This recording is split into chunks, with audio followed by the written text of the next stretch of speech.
サインモールドの待望の完全新体だ。F104J。最高にかっこいい傑作キット。ですが、完成までの道のりはミスとリカバリーの連続でした。ハイクオリティなプラモにひるまず積まない。途中でミスってもリカバリーして積まない。リアルな制作過程をご覧ください。今回は F104J 通称 ④を作っていきます。傑作プラモ令和のゼロ戦から1年ぶりの完全新規金型キット。ずっと楽しみにしていました。④は前期退役済みですが、現在も30機以上が現存。日本ではトップクラスに見に行きやすい戦闘機です。私も2025年の抱負基地航空祭で実機を見てきました。あいにくの雨で飛行展示はほぼ中止という散々な日だったんですが、そのおかげで人が少なくて④をほぼ貸し切り状態で撮影できたんですよね。今回はその時の実機資料を参考に④を制作していきます。最新キットなのでややお高めということで、ついつい気遅れして積んでしまいそうなキット、いろんな時短テクを駆使して攻略していきます。どれだけ作りやすいキットでもプラモデルの製作はミスがつきもの。ミスとリカバリーの記録もお見せしていきます。それではパーツカット。片輪ニッパーのブレード1ニッパーでパーツを切り出し、切れ味抜群のアルティメットニッパーで2度切り。わずかに残ったゲートは万能スクレーパーマジスクで削ってさらにカンナ掛け。ヤスリを使わずに処理して時短します。金型の青攻めにできる段差、パーティングライン。これもマジスクでカンナ掛けして消します。機種部分はアンダーゲート。ゲート跡がパーツ表面に出ないので嬉しい。パーツの青攻めにゲートが来るので青攻めに干渉しないようにしっかり削り落とします。主翼は上下貼り合わせでなく1パーツ。エッジは極薄なのでライトを当てると透けます。めちゃくちゃ主翼が薄くて小さい④の特徴を表すパーツですね。パーツの接着には紙や流し込み接着剤。青攻めに流し込むと数秒でピタッと接着します。ここが飛行機模型の辛いところですが、コックピットとかエンジンとか脚庫とか内側に組み込むパーツは組み立て前に塗装が必要。エアブラシですが、一軍のハンドピースとコンプレッサーが故障中。今回は充電式エアブラシで塗装していきます。抱負基地の実況を参考にと言いたいところですが、残念ながら抱負の④はコックピットが黒塗りでエンジンも取り外されていました。ここはおとなしく説明書の指定色通りに塗っていきます。エンジン内部の指定色は意外にも鮮やかでカーキグリーン。耐熱コーティングの色らしいですよ。マスキング剥がし。OK ですね。ケーキマンはケーキ類が彫刻されたパーツを使うか、ツルツルのパーツにデカールを貼るかの選択式。ですが、欲張って彫刻がある方にデカールを貼っていきましょう。デザインナイフで切り出して、デカーリングクイックトレイで湿らせ、マークセッターを塗布。デカールが台紙から浮いてきたらデカールを剥がして貼り付け、濡らした綿棒で水分を抜き、さらにマークビットスーパーハードでしっかり密着させます。ちょっと欲張ってさらにデカールを密着させるためにヒートガンを使ってみます。熱風でデカールを温めて柔らかくしてさらに密着と思ったんですが、これが大失敗。温めすぎてプラが溶けて思いっきり歪んじゃいました。いやー、やりすぎちゃいましたね。歪んだケーキ板を無理やりコックピットに組み込んで、エアインテークと一緒に左右の機体パーツで挟み込みます。ですがやはり問題発生。ケーキ板の歪みが干渉して生地に大きな隙間ができてしまいました。リカバリーしていきましょう。使うのは瞬間接着剤シアノンブラック。削りやすい硬さになるので細かい形状修正にぴったりです。黒色で視認性が良いのもグッド。シアノンを盛り付けて硬化スプレーで硬化。5分も経てば十分硬化します。240番のスポンジヤスリで形状が滑らかになるまで整え、400番、600番、800番と番手を上げて表面を整えます。機種は飛行機の顔になる部分なのでここは丁寧に。これで溶けたケーキ板のリカバリー完了です。機体上面は機種側だけでなくコックピット後方にも合わせ目ができます。合わせ目消しをしていきましょう。合わせ目にわずかな隙間を作って、毛細管現象を使って流し込み接着剤を合わせ目にまんべんなく流し込み。30秒ほど待つと接着剤でプラスチックが溶けてくるので、左右から押し付けて合わせ目を埋めます。まあそうそううまくはいかないんですけどね。15分ほど待って乾燥させたら合わせ目をマッキーで塗ってからマジスクで削って整えます。合わせ目が残ってたら赤色が残るので再度合わせ目消し。④は機体上面が背骨みたいに突き出しているので、ヤスリとか当てやすくて合わせ目消しはしやすいですね。爪楊枝の先端でなぞって指先の感覚で小獣とのように隙間を探します。どうやら OK ですね。最後に埋まったパネルラインをエッチングソーと木垣針で彫り直して合わせ目消し完了。機体下部には武器を取り付けるハードポイントを接続する穴もピンバイスで開口。ですが今回参考にする機体にはよく見たらこのハードポイントはないのでシアノンで埋め直します。機体下部はパネルラインに沿ったパーツ分割。合わせ目消しの必要がありません。やったぜ。バルカンは開いている状態と閉鎖された状態の選択式。④はバルカンが初めて搭載された戦闘機。ガンダムの頭部バルカンに形が確かによく似てます。初期型の丸4はバルカンがついてなくて閉鎖されてたようです。今回は豊富の丸4を参考にガトリング閉鎖状態を選びます。主翼の翼端に取り付ける燃料タンク、ミサイルを取り付けるハードポイントと選択式、豊富の丸4に合わせて燃料タンクを選択。このキットの目玉パーツ、スライド金型成形のビブブロック。実機通りに完成後も取り外し可能で、取り外してエンジンを露出させることができます。こういう分かりやすいセールスポイントを用意するのがパイモールドうまいですよね。ちょっとバンダイっぽい商品作りを感じます。左右の貼り合わせがないので合わせ身はないですけど、パーティングラインはあります。パーティングライン周りにマッキー。マジスクのカンナ掛けでマッキーが完全に消えれば、パーティングラインの処理は完了。マッキーで見えやすくすることで、削りすぎて周りのリベットの彫刻を消すのを防ぎます。こんな感じ。垂直尾翼の先端に水平尾翼を取り付け、ぴったりはまってくれるけど一応角度には気をつけます。ジェットエンジンは入り口から出口まで見えないところまで全て造形されてます。エンジン内側の塗り分けはマーカーでさっと済ませます。ミスターホビーマーカー焼き鉄色。最近は水性マーカーの進化がすごいので、積極的に使い始めました。特にこの筆ペンタイプのマーカーの進化がすごいんですよね。メタリック色はムラになりにくいので、マーカーでもそれなりに広い面が問題なく塗れますね。ジェットエンジンを左右貼り合わせ。ここは完成したら見えなくなるところなので、合わせ目消しはほどほどに。見えないところにはこだわらない派。ランディングギアはかなり細くて繊細。こういう組み立てが難しいパーツ。普通の接着剤だと1決めの途中でくっついちゃって絶望することありますよね。絶対失敗したくない繊細なパーツの接着にはアロンアルファ光を使います。粘土があってパーツをしっかり仮固定できる上に、専用のライトを当てるまで固まりません。なので焦らずじっくり完璧な位置決めが可能。位置が決まったらライトを当てて10秒でがっちり硬化。光学キットで失敗したくない時の精神安定剤になりますね。エンジンノズルの組み立て。エンジンノズルは6枚に分割されたパーツで輪っかを作ります。このキット、エンジンノズルのパーツだけには大きなバリがあります。薄いパーツほどバリが出やすくなるので、かなり薄いパーツということですね。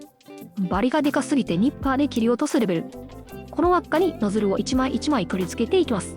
接着ののりしろはたっぷりあるので、アロンアルファ光ではなく通常のアロンアルファを使用したんですが、これが痛恨の判断ミス。1枚ずつわずかなズレが重なって最終的に大きな歪みになっちゃいました。ここも素直にアロンアルファ光を使ってればライトを当てる間に何度でも微調整できたのに。次にエンジンノズルを作る時の教訓にしましょう。塗装前の組み立てはこれで完了。塗装の準備をしていきます。まずキャノピーのマスキング。普段はカット済みマスキングシートを使うけど、新商品なのでサードパーティー製のマスキングシートは未発売。まずは 0.4mm の極細マステで縁の部分をマスキング。細いので微妙な曲線に追従できます。あとは内側をマステとマスキングゾルで埋めてマスキング完了。所要時間2時間半。やっぱり大変だね、キャノピーマスキング。それでは塗装を始めましょう。ビブブロックのエンジン周囲の部分は実機では塗装なしの金属むき出し。外野からライトステンレスシルバーを使います。パール系顔料を使用した粒子感が少ないシルバー。キットの指示通りだと本当はもっと細かい色分けがありますが、だいぶ省略してます。というのも参考にした豊富の丸4はそういう細かい色分けがなくてほとんどシルバー一色なんですよね。どうやら傷んだ塗装を塗り直した時に塗り分けが簡略化されているようです。実機を参考にするとあれもこれも再現しようとこだわって完成が遠のきがちですが、キットの塗装指示と実機の塗装とを都合よく使い分ければ逆に柔軟に楽に塗装ができますね。今回のこだわりポイントは機体色。いろいろ試した結果、このモデルカステンのライトゴーストグレー2に対し、外野からパールシルバーを1で調色するといい感じ。いろんな時短テクを駆使していますが、その分こだわりたいところにはしっかり時間をかけました。パールシルバーの顔料成分は酸化ビスマス。通常のパール塗料よりも粒子が細かくてスケール感を損なわないシルバーになります。グレーと混ぜることでメタリック感をかなり抑えたシルバーを狙いました。指定色はシルバー。でも今回参考にしている豊富の丸4、全然シルバーには見えないんですよね。マーキングによれば北海道千歳基地の機体。調べる限り確かにシルバーで塗装されてるはずです。戦闘機の塗装のシルバーはプラモの塗料と同じくアルミの粉。これがかなり劣化しやすいので、その結果がこのグレーと思われます。確かに日の当たらない機体仮面にはメタリック感が残ってました。まあこの考察は全然間違ってるかもですが、とにかく今回はこの色を再現してみました。朝食の時うっかり塗料を薄めすぎちゃったので、少しずつ繰り返し塗り重ねて塗装していきます。塗装し終わったらこんな感じ。実機の印象にかなり近づけた気がします。専用の真鍮製のピトー管も買ってあります。この細々の戦闘機の一番細い部分、突筋です。金属には塗料が定着しにくいので、プライマーで下地を作ってから調色シルバーで塗装します。裏地のイエロー、アンテナのカバーらしいです。豊富の丸4だと指定色よりかなり鮮やかなイエロー、調色で再現してみました。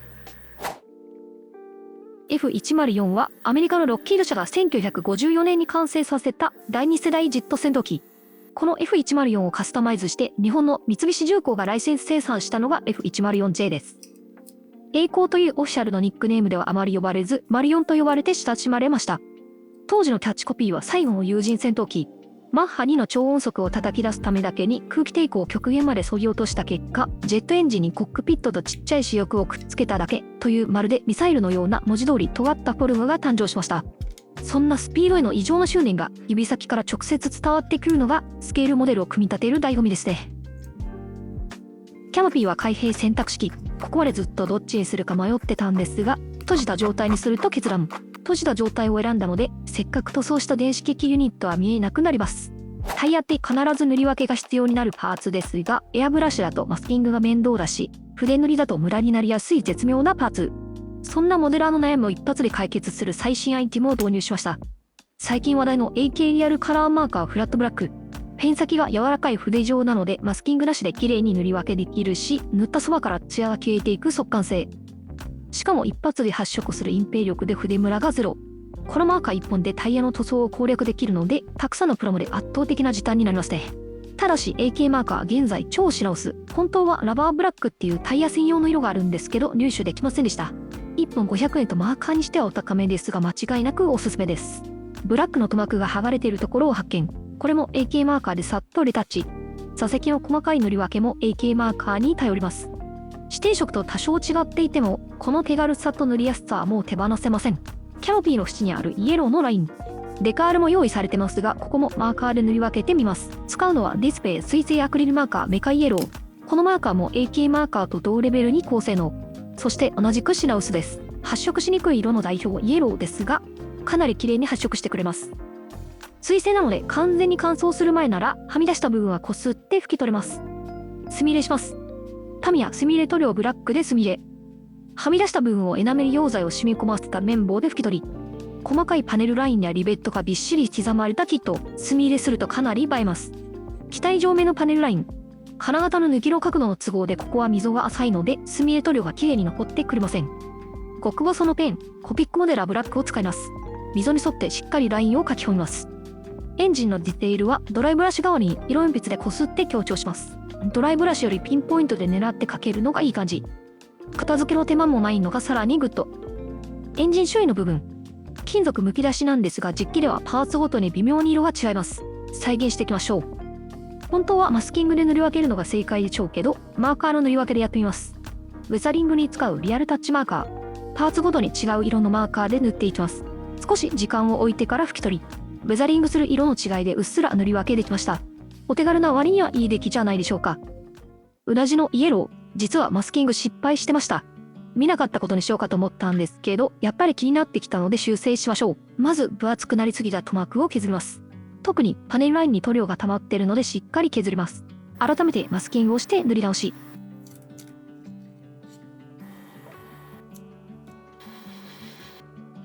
今度こそ塗り分け完了。パーツにひびが入っちゃったのでリカバリーします。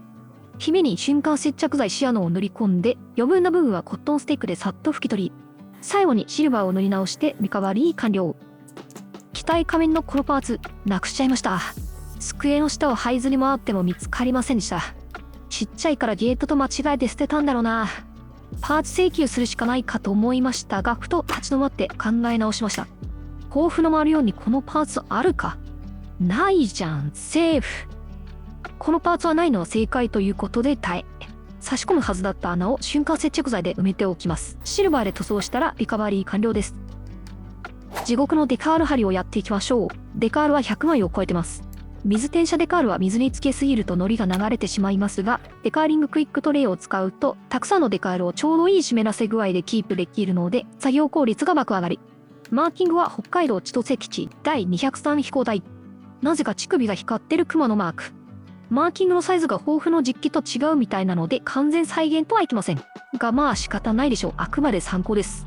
そういえば前々からデカールを貼ったところのパネルラインって消えちゃうけどいいのかなって思ってたんですけど、今回実況をよく見てみると実機でもマーキングの下のパネルラインって見えなくなるんですね。これで別に良かったのか。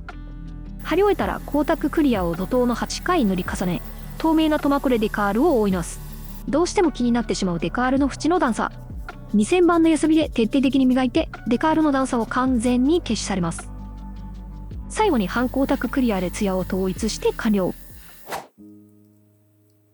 ようやくキャノピーのマスキングが剥がせます。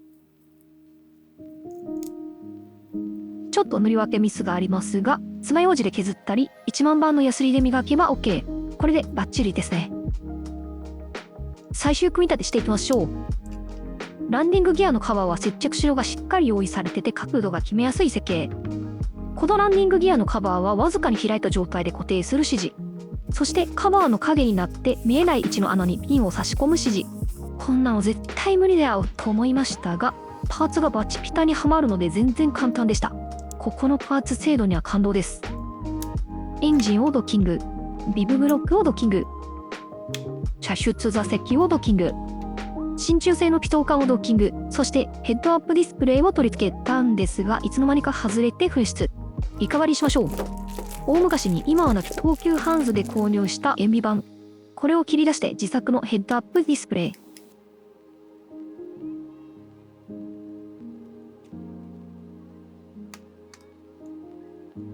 キャノピーを閉じて完成です。せっかくのハイクオリティキット、簡単なジオラマも作ってかっこよく飾りましょう。豊富なマリオンが飾られている芝生を再現してみます。ベースにウェーブのコレクションケース。まずは塗料の食いつきを良くする足付けとして表面を軽くヤスリがけ。次にタミヤ情景テクスチャーペイント土ブラウン。これを塗るだけでリアルな地面が完成します。ここに草を生やしていきましょう。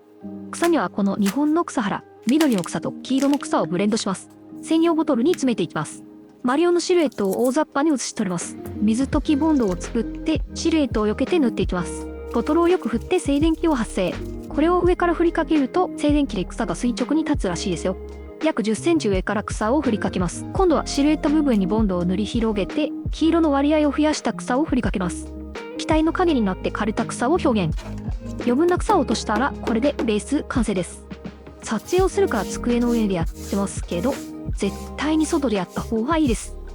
ジオラマの上に機体を置いて、これでファインモールド72分の 1F104J 完成です。